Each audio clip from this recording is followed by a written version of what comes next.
This essay example, as well as thousands of others, is available in text format on our website for free and without registration. Simply Google Ivy Panda Free Essays.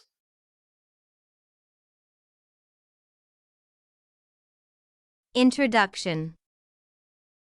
Imperialism is the establishment of political and economic dominance over other nations.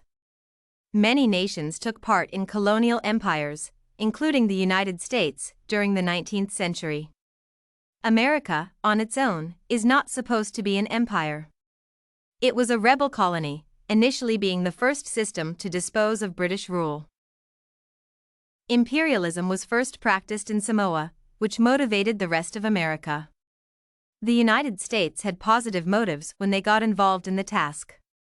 Their reason for participation was to control the economy and compete with other industrialized nations, as well as to maintain their reputation in other countries. Another motive was to obtain a constant market for gainful investments.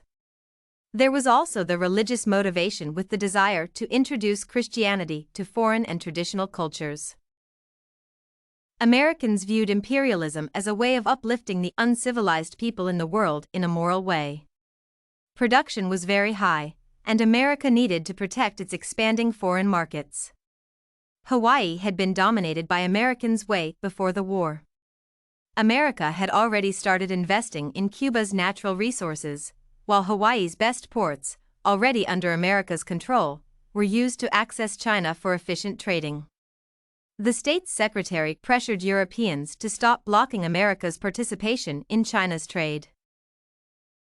America had a war with Spain in 1898, and after its conclusion, America was given ownership of Cuba, the Philippines, and Puerto Rico, which were previous possessions of Spain.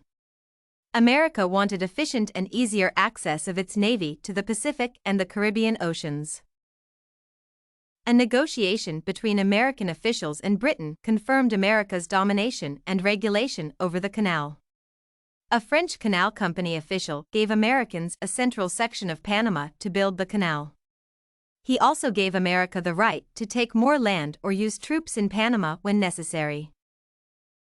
The Panamanians were to be given their independence only if they accepted the treaty, but they refused to sign it, so the Americans took ownership of the canal region. The United States, therefore, destroyed all European empires after taking over Cuba and the Philippines from Spain. They built a navy ready for Europe in case they became troublesome or destabilized.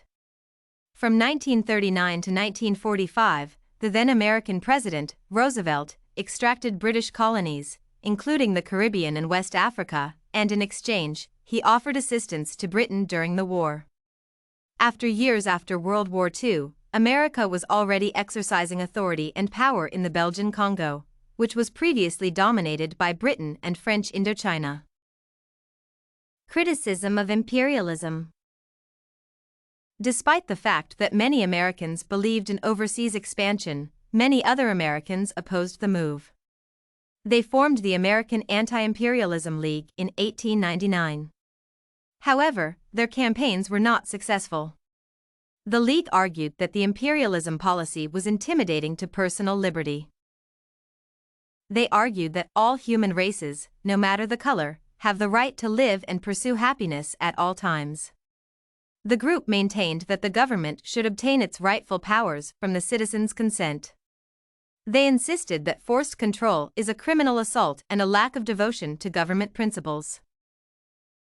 The League firmly condemned the national administration in the Philippines and demanded an immediate stop to the discrimination against human liberty. They required Spain to initiate the process since it was one of the first countries to practice imperialism. They had the aim of forming a Congress that would officially inform the Philippines of America's intentions to grant them their rightful independence. The group also disapproved strongly of the American soldiers for being involved in an unjust war. Their arguments were based on the fact that the United States had always detested international laws that allowed forceful control of the weak by the strong party. The obligation of a nation's citizens to support its government during hazardous moments did not fit applicably for the situation of imperialism. The outcome of the policy in the 20th century. An obvious outcome is America now stretches from Atlanta to the Pacific. With this entire region where there are no import and export tax barriers, it has been quite easy for America to increase its per capita. However, America was left with the heritage of oppression, which is no different from slavery. However, some positive effects have been felt, especially through the Panama Canal that was constructed then, which has helped improve the region's economy. Transportation and communication services were extensively improved. Uncivilized areas got the opportunity to adopt higher livelihood values. The countries that were colonized were affected negatively as well, especially in the economic sector where most of the key and productive elements are up to date, owned or controlled by foreign economic agencies. Conclusion: Imperialism can never be a good practice, no matter the circumstances. It does not matter whether the imperialistic country has good intentions or not. If any nation at all feels the need to offer help to another country, it should do so in a better way and certainly not by controlling the other, depriving them of their freedom and rights. Assistance can be offered as ideas and policies that the country should implement on its own, depending on what suits the situation it is faced with.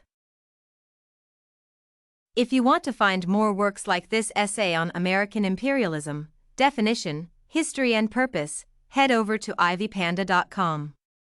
It has a collection of samples with thousands of submissions covering virtually all academic subjects.